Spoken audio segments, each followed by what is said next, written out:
Assalamu алейкум, урматтуу телекөрүүчүлөр. Ободо ой пикир көрсөтүүсү.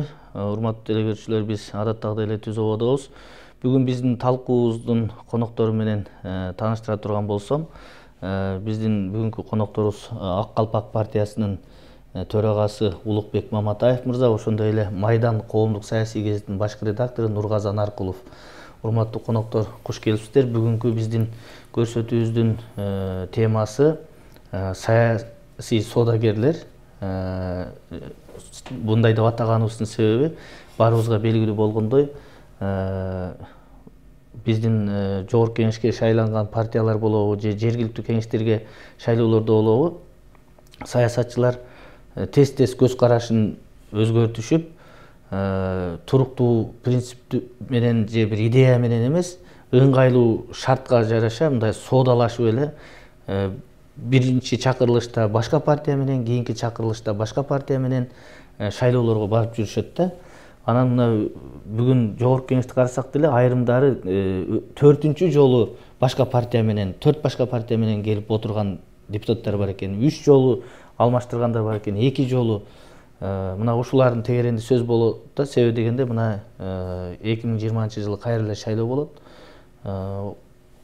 Ушул боюнча Ак Калпак партиясынын төрагасы катары сиз айтсаңыз, ушул партиянын мүчөлөрүнө бул идея керекпи же ыңгайлуулук керекпи же бир саясий мүмкүнчүлүкпү? Деги эле ушул саясатчылардын ушул 5 жылда 2-3 жолдон партия алмаштырып жүргенине эмне себеп болуп атат деп ойлойсуз? Саламатсыздарбы, урматтуу телекөрүүчүлөр. Бул аябай жакшы тема, бүгүнкү айтып атканыңыз актуалдуу тема. Сизге да чоң рахмат бизди чакырып ушул талкууга.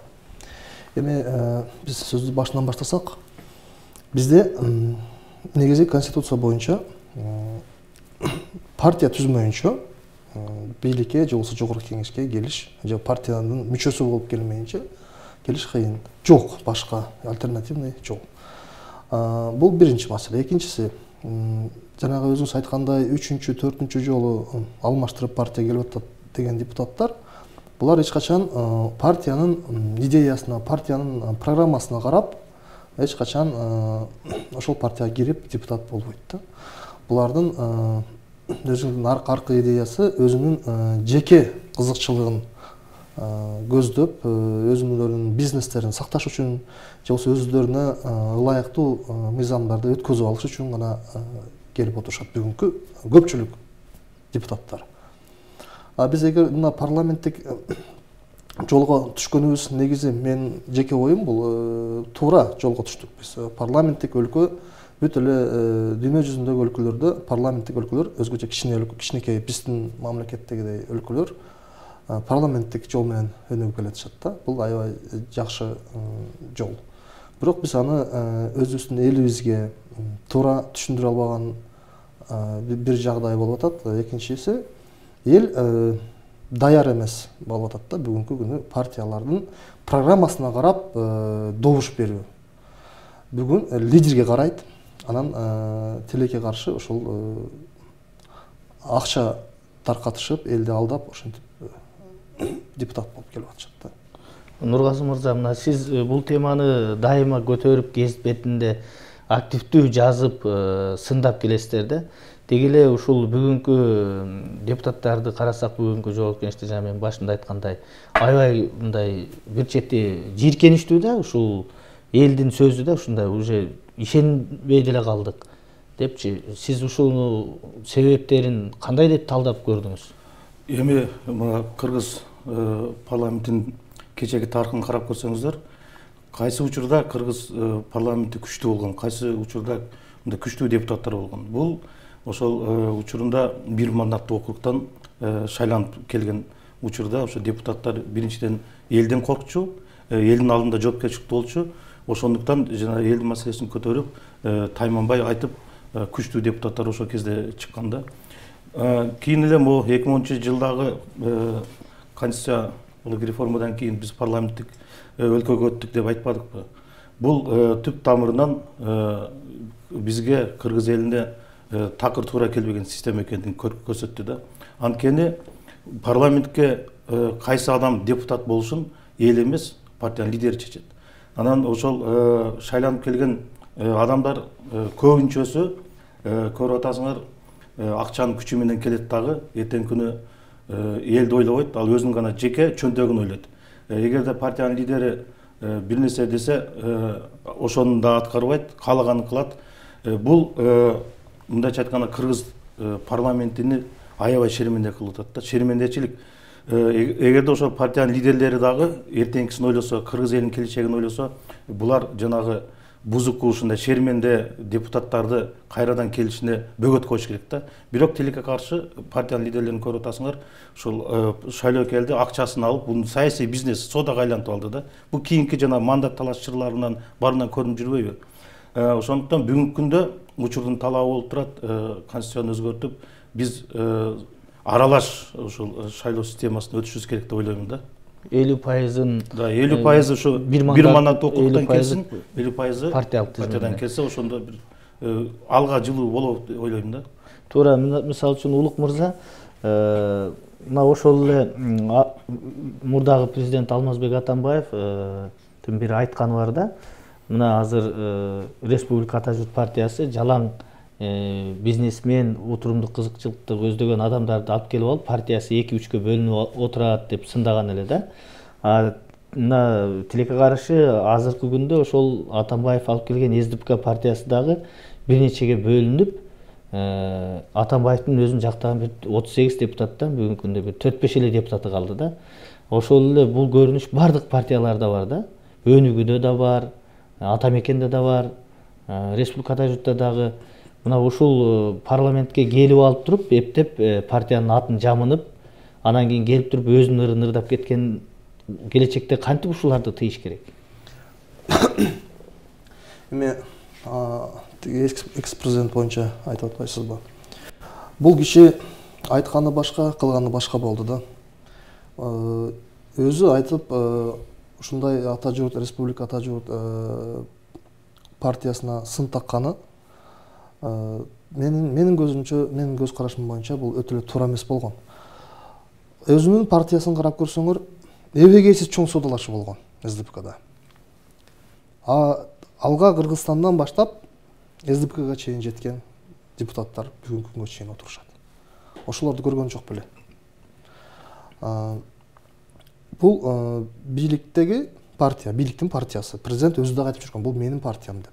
Негизи конституция боюнча президент болгондон кийин партиядан чыгып киришпеш керек жумуштарга. Список менен өзү ар бир адамды список менен өткөзүп депутат кылган. Мына бүгүнкү күнү эмне болду? Эгерде ошол адамдар идейни, СДПКнын идеясын козгогон, СДПКнын идеясын колдогон депутаттар келгенде, бүгүнкү күнү экс-президенттин жагдайы мындай болбойт эле. Биринчиден. Экинчиден, ошол СДПК бүгүн 3-4кө бөлүнүп отурат.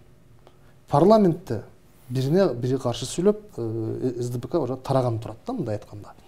Бул идеянын жоктугу. Парламентаризмдин бизге дагы эле сиңелектиги.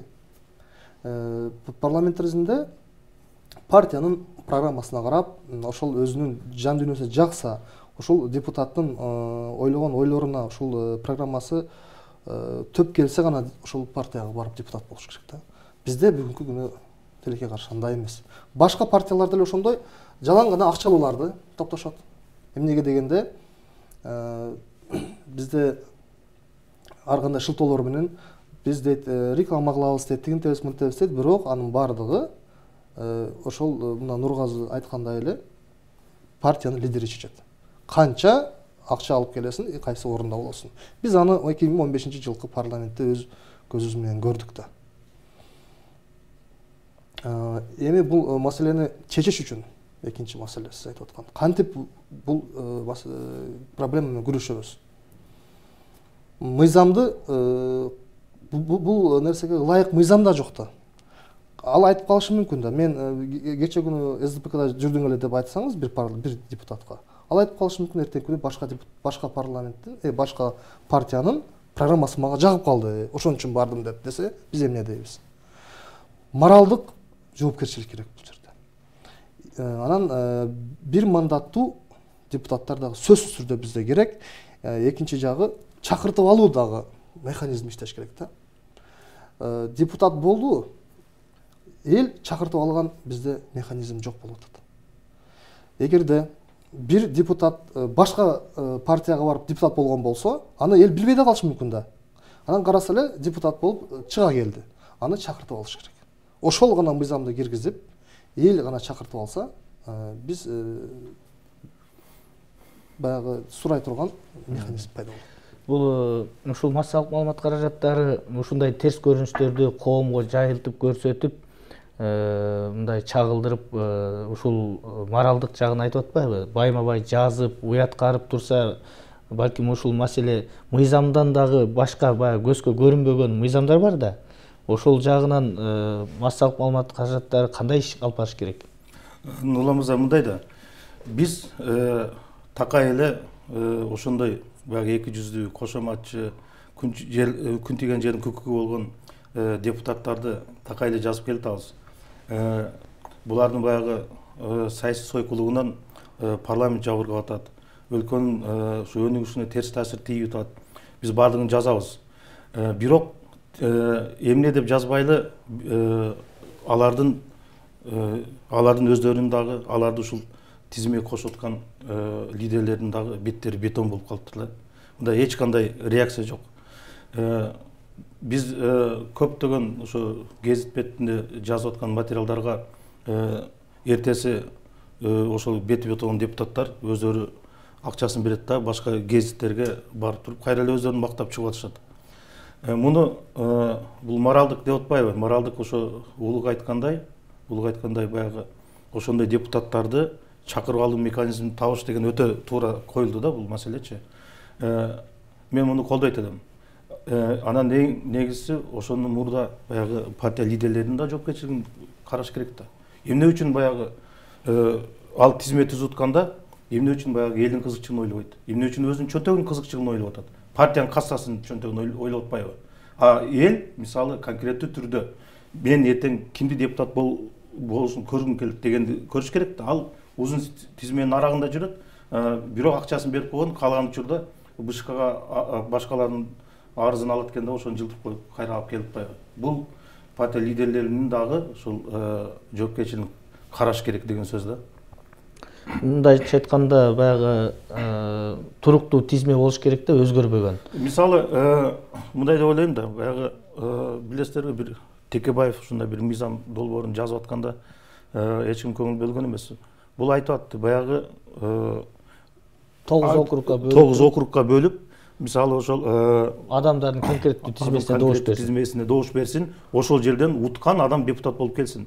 Бул туура эле. Бул эле ушу жана бир мандат болсун деп атпайбыз. Ошондой эле нерсе да. Эгерде ошондой болсо, анда эл дагы ошол тизмени карайт. Могул кече бузуку саясий сойку, кече бул жака секирип өткөн, уже 4-чү партияга өттү.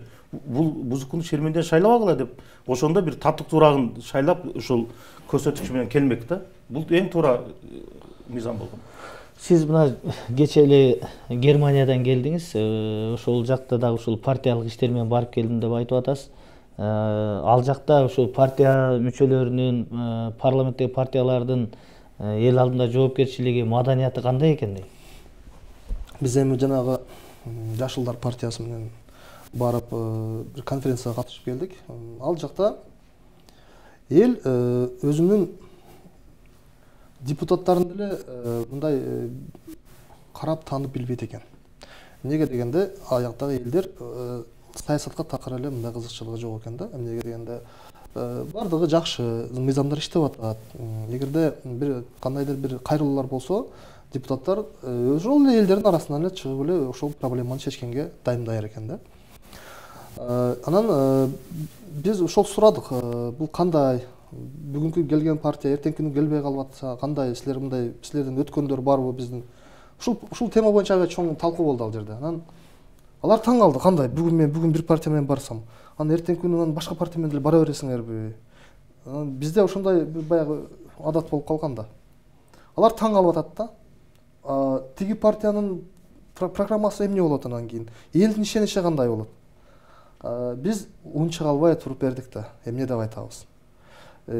Тилекке каршы биз дагы силерге окшоп бир канча жылдан кийин ушул жолго түшүп каларбыз деп унчукпай турдук. Ал жакта бир депутат бир партиядан экинчи партияга өткөн жок экен да. жок эле деп айтса болот экен. Өтө терс, уят көрүнүш. Уят көрүнүш. Алар моралдык жоопкерчилиги аябай чоң сезилишет экен да. Партияда бир туура эмес мыйзамдарды кабыл алып, элдер 4 киши көчөгө чыкса, ошол депутат парламентке чыгып ушу актанып сүйлөп атат, айтып берет экен да. Баягындай туура эмес иштерди, туура эмес закондорду кабыл алса, элдер көчөгө чыкса, мандатын тапшырып кетүүгө даяр. Ушундай мамлекеттер, эми алдыга өткөн мамлекеттер көп экен. Азыркы маселе боюнча кошумчалап кете турган нерсе, мисалы мурунку Атамбаевдин бийлигинин учурун көрдүк, Бакиевдин учурун көрдүк. Ал кезде алар ошол жанагы жогорку кеңештин депутаттарын баягы коркутуп, үркүтүп, чөнтөк парламент кылып албадыбы? Баягы коркутуп, үркүтүп алып эле каалаган мыйзамын алып өтөт. Баягы бийлик өзү кандай кааласа ошондой кылып аларды колдонуп келди да. Саясий сойкулукка ошо бийлик ошо жол ачкан да. Анан бүгүнкү күндө бул жаңы президент Жээнбековдун ушул саясий сойкулукту токтотууга мунун дагы бир шансы турат да.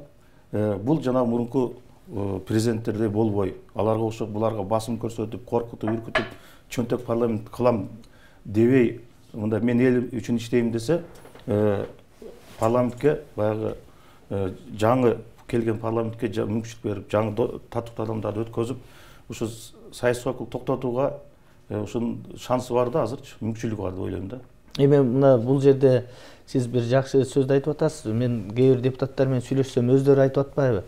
Бизде дейт азыр мурдагы президенттердей, мурдагы бийликтердей бизге басым жок дейт, көрсөтмө да жок дейт. Бирок биз ушундай көнүп калыптырык дейт. Жогору жак эмне дейт, кандай добуш беребиз, эмне кылышыбыз керек деп эле дагы эле жогору жакты кылчактап тиктейп, ошодон кутула албай атабыз деп өздөрү айтып атышпайбы бүгүнкү күндөчү? Ошон үчүн коомчулукта сөз болуп атпайбы? Бул ушул азыркы парламент ушунчалык баягы баарына даяр, баарына макул, мындай жөн парламент. Мындай парламентти бул бийлик эч качан алып келе албайт, баардыгына макул деп. Тескерисинче эң жоош парламент ушул болуп атат деп атпайбы? Анткени баягы учурунда Атамбаевдин бийлигинде кандай заман болгонун баягы көрдүк го. Баягы ооз ачып, кичине бир чындыкты сүйлөгөн баардыгына куугунтуктап, анан бул жогорку кеңешти өзүнүн баягы юридикалык бөлүмү кылып алды. Анан ошондо баардыгын коркутуп алган да, коркутуп койгон. Биринчиден коркутуп койгон, экинчиден жанагы келген депутаттардын деңгээли өтө пас. Чын айтканда баягы мурунку чакырылыштагы депутаттар кандай депутаттар эле? Алардын көтөргөн маселелери, сүйлөгөн сөздөрү абдан орундуу эмес беле? Азыркылар ошол биринчиден ошо коркоктугу бар. Экинчиден буларда мындай намысы, ушу эл үчүн иштейин, эртеңки күнү кайрадан мен депутат болуп шайланып келейин деген умтулуу жок. Булар эптеп эле күн өтсө болду, мага эч ким тийишпесе, эптеп өзүм окатымды кылсам эле болду деген. Мен ошон үчүн баягы биз көп маселе көтөрөбүз да, бул парламентти, ушул эчтеке жаралган парламентти азыр кармоотушунун эч кандай зарылчылыгы жок. Булар өлкөнүн экономикасына да пайда келтирген жок, бир жарытылуу мыйзам жазган жок. Буларды мөөнөтөн мурда эле таркатып туруп, шайлоону эртерээк кылып, баягындай татыктуу парламент шайлап албасак, ушу дүйнөгө деле шерменде болуп бүттүк го. Канча ызы чуулар чыкты, өзүңүздөр деле көрдүңүздөр. Эми негизи баягы кыргызда жакшы макал бар да, жакшы сөздөрү бар. Бала деген атадан артык болуш керек да. Ал деген сөз эмне деген сөз? Бул философский сөз да. Прогресс болуш үчүн бала атадан артыгыраак болуш керек. Парламент дагы кечеки парламенттен бүгүнкү парламент артыгыраак болуш керек. Эртеңки парламент бүгүнкү парламенттен дагы жакшы иштеш керек да. Тескерисинче бизде прогресс жок, биз регресс болуп кеттик, артка кеттик. Арган сайын начар парламент. Бүгүнкү күнгө чейин мына легендарлуу парламентти бүгүнкү күнгө чейин элдер айтышат. Эмнеге дегенде, ошол убактагы саясатчылар, ошол убактагы парламентте отурган депутаттар чындап эле көз карандысыз депутаттар болгон экен да. Алар партиянын лидеринен корккон эмес. Алар президенттен корккон эмес. Эртеңки күнү мени партиядан чыгарып коет, же болбосо бир туугандарым жумуштан алып коет деген мындай бир коркунучтар болгон эмес экен да. Бүгүнкү күнү партиянын лидеринен бардыгы ошол партиянын лидеринен көз каранды. Жанар Акаев деген депутат жаш жигит бар эмеспи? Жакшы сөз айтты.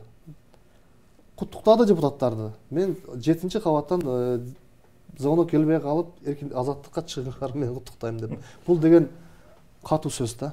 Түшүнгөн депутаттарга. Эми жанатан бери айтып атпайсыздарбы, парламенттин курамы канчалык элдик адамдар болсо, элдин ишенине ээ болгон кадыр бартуу адамдар болсо, эл өкүлдөрү ошончолук парламенттин күчү зор болмок да. Мисалы үчүн мындай карап көрсөк, өткөндө бирөөлөр айтып атат, азыркы парламенттин катарында бир дагы академик жок экен.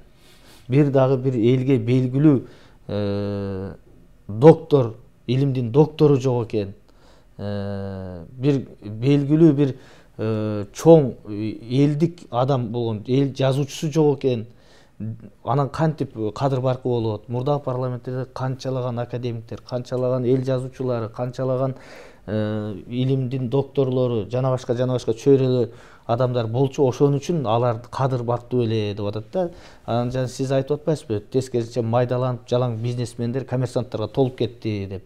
Балким кийинки шайлоодо эл тажап көрүп, эми чындап элдик адамдарды шайлай турган учур келеттир, элге иш кыла турган, мыйзам жаза турган, элдин тагдырын, өлкөнүн тагдырын ойлой турган. Азыр абакта жаткан Бекболот Талгарбековдун сөзү бар эмес беле? Ал Атамбаев 1000 жылда бир келген кырсык кесепет деп айтпады беле? Бул чындыгында ошо кесепет болду да. Ошол парламентте ушундай болуп келишине ошол кесепеттин түзөн-түз таасири бар. Анткени биринчиден өзүнүн партиясын алып өттү, анан ага туташ жанагы ошол партиялардын филиалдарын бүт ал партияларга кимдер чогулду? Бүт ошо бизнесмен, кечээки баягы саясий сойкулар, ошондорду чогултуп, мен өзүм баягы бийлик жүргүзөм, парламент көзөмөлдөшүм керек деп, ошентип алтып ушул парламенттин азыркы баягы сапаттык курамы өтө начар деңгээлде болуп калды да. Анан эртеңки күнү шайлоодо мындай даяр болуп калды деп атасыз. Мен буга ишенбейм. Анткени биз канча шайлоо өттүк, шайлоо өткөн сайын, кийинки шайлоо болгон сайын улам жанагы элдин добушу кымбаттап атат да. Муну ошол жанагы ошол бузукулар жасап атат да. Ошол уже элди көндүрүп коюшту. Эл баягы акча келсе деп күтүшөт кадимкидей. Кээ бирлер жанагы 2-3 партиядан акча алып алгандар бар. Элге ушунун бир нерсени түшүндүрүш керек да бизчи. Ай, кагылайын журтум. Ал, акчасын ала бер. Мындан кааласаң 10 партиядан ал. Бирок сен кабинага киргенде сен өзүң билесиң, сени эч ким көзөмөлдөбөйт. Сен өзүңдүн жүрөгүңдөн чыккан адамга же партияга добуш бер. Ошого өтүш керек да, элди ошого. Сөзүңүз өзүңүзда муну убагында Аскар Акаев ушундай уран менен чыкканда ушинтип анын баягы канаттуу сөзү болуп калбадыбы? Ала бергиле, жей бергиле, урунага барганда өзүңөр билгиле деген. Кечиресиз, мындай экен да. Мен Нургазынын айтканына бир аз кошула албайм. Акаев ушинтип бузган элди. Ошону айтам да. Эл деген мындай эки жүздүү саясатчылардай эмес да. Эл ошол акчасын алса, ошо уят деп ошол адамга берип атат да. Биздин эл бузула элек. Бизди элди бузгандар ошолор болгон. Акчасын алып, анан өзүң билгенди кое бер, бере бер депчи. Жок, башкача идеологияны бүгүнкү күнү иштеп чыгыш керек мамлекет. Бул элге чыгыш керек, көбүрөөк элге чыгып түшүндүрмө иштерин жүргүзүш керек да. Эми биздин элибиз баягы саясий сойкулар деп атпайбызбы? Ошолорду ким саясий сойку кылып атат? Өздөрүнөн эле саясий сойку болгон жок да алар. Аларды эл саясий сойку кылып атат да. Бүгүнкү күнү. Бийлик саясий сойку кылып атат. Бул бийлик бир аз колдоп коет дагы, тиги парламентке бара турган саясий сойку барып элдерге чыгып акчасын таркатып атат. Албай койсо караса жанындагы киши алып атат акчаны. Кой дейт, ал дагы барып алат. Же бир жарыткан акча бербесе 500 сомго ошол 5 жылдык өзүнүн тагдырын сатып жиберип атат да. Эми сиздер 2015 жылы бир нече партия биригип Эгемен Кыргызстан деген партиянын тегерегинде шайлоого катышмакчы болдуңуздар, бирок тилекке каршы силер юридикалык бир топ маселелер чечилбеди деп шайлоого катышпай калдыңар. Ошол кездеги силер менен чогуу жүргөндөр бүгүнкү күндө абакта отурушат бүт бардыгы. Азыр ошол сиздин бир кездеги мындай соратниктериңиз менен мамилеңиздер кандай болуп атат? Алардын таламдарын кандай коргоп атасыздар? Эми 2015 жылы биз бир эле идея менен чыкканбыз. Мындай чоң идеябыз болгон. Ошол экс-президент Алмазбек Атамбаев боюнча болгон да. Атамбаевсыз Кыргызстан, СДПКсыз парламент болсун деп чыкканбыз. Азыр өздөрү ошентип чыгып Азыр атышат. эми ошол 15-жылы биз койгон идея туура чыгып атат да. Аны ошол убакта бизден бардыгы тегеректеп айланып качып кеткен адамдар бүгүн өздөрү ошого автор болушуп, ошол идеяны колдоп өздөрү мынтип таркап атышат да, отуруп алышып. Бул анан Бектур Асановдун партиясы Эгемен Кыргызстан, биз ошол жака чогулушуп бирге барганбыз. Кубаныч Кадыров болуп, тилекке каршы бүгүн алар өзүңүз айткандай абакта отурушат. Бирок алардын айткан ошол Атамбаевсыз Кыргызстан деген үчүн булар түрмөдө отурушат бүгүнкү күнү. Калган иштер токулган. Аны мына бүгүнкү күнү парламентте дагы айтып атышат. Азыркы президент Жээнбеков экс премьерлерди чогултканда, спикерлерди чогултканда дагы сөз болду. Негизи идея болуш керек да. Мен айткым келгени, ар бир жараанда бара турган, парламентке бара турган жараанда ошол адамда, кандидатта жүрөгүндө идея болуш керек. А балким ошол идея сага жакпаса, аны мамлекет колдобосо, сен өмүр бою депутат болбой деле калышың мүмкүн. Бирок ошол жол менен жүрүшүң керек. Ошол идеяны түртүп, элге сиңиришиң керек. Ошол эл качан сиңип, сенин ойлоруңду, программаңды кабыл алганда, балким буйрса депутат болорсуң. Болбосо түз жүргөнгө биз үйрөнүшүбүз керек. Биз мындай принципиалдуулук деген сөздү биринчи орунга, намыс дегенди биринчи орунга алып чыгышыбыз керек. Ошо саясий туткундар жөнүндө баягы азыр бардык эле президент Жээнбековдон талап кылып атышпайбы? Чыгар эле, чыгар депчи. Мен баягы азыркы президенттин баягы кадамдарын мен туура көрөм да. Анткени бул башында айтпадыбы? Мен эч качан соттордун ишине киргизбейм. Мен арбитр болуп турайын. Эгерде бирок соттор туура эмес чечим чыгарса, анда мен киргизем. Анда мен көрсөтөм депчи. Эгерде бүгүн президент баягы сотторго команда берип, сен мону чыгар деп айта турган болсо, эртеңки өзүнүн саясий келечеги эмне болот? Анда эртеңки мында камалып аткан саясатчылардын дагы айтат да, мына ушунун командасы менен камалып атат деп айтат. А чындыгында ал коррупция менен камалып атат азыр көпчүлүк. Кийинки Жээнбековдун тушунда болгондорчу. Ошондо бул жагы президенттин алган позициясы мен колдойм да. Бул туура эле президент өзү арбитр болуш керек, калыс адам болуш керек. А сот системасы бүгүн өзүнөн өзү эле баягы Жээнбековдун сот системасына баягы аябагандай катуу сынын айткандан кийин сот системасы дагы андай иштегендер дагы четинен кеткендер кетип атат, уже тазалана баштады. Алар дагы эртеңкисин ойлойт, чечим чыгарардачы. Анан албетте абакта отурган саясий туткундар ошол эле Бектур Асанов, Кубаныч Кадыров, Бекболот Талгарбеков, Төрөбай Колубаевге окшогондор, мына Садыр Жапаровдор, булардын бардыгы чындыгында адилетсиз камалган. Бир бүгүнкү күндө азыр далилденип аткан ушу Атамбаев тушундагы коррупция, жебүчүүлөр, ушулардын бардыгын ушулар айткан үчүн убагында чындыкты айткан үчүн камалып азыр түрмөдө отурат. Биз буларды чыгарышыбыз керек, албетте. Чыгарыш керек. Бирок буга жанагы президентти жаман жолго түртпөй, наоборот, жанагы мыйзамдуу жолдор менен кайра ачылган жагдайлар болот, мисалы. Кээ бирлеринин иштери жогорку сотко жете элек. Ушундай жол менен кетип, буларды чыгарып алышыбыз керек да. Урматтуу коноктор, бизге бөлүнгөн убакыт тилекке каршы аяктап калды. Сиздерге чоң рахмат, талкууга активдүү катышып бергениңиздерге. Эми үмүтсүз жалгыз шайтан дейт, бардыгыбыздын үмүтүбүз ушул өлкөбүз оң болсо экен, элдин турмушу оң болсо экен деп атабыз. Буйруса кийинки шайлоодо эл дагы азыркы мурдагы парламенттеги тескери жактарын көрүп, бир татыктуу парламентти шайлаганга бел байлап, үмүтү ошол жака оорут деп ойлойбуз. Көч бара-бара түзөлөт дейт. Буйруса келечегибиз жакшы болсун. Урматтуу телегөрүүчүлөр, ушуну менен биздин көрсөтүүбүз соңуна чыкты. Кайрадан жолугушканча сак саламатта калыңыздар.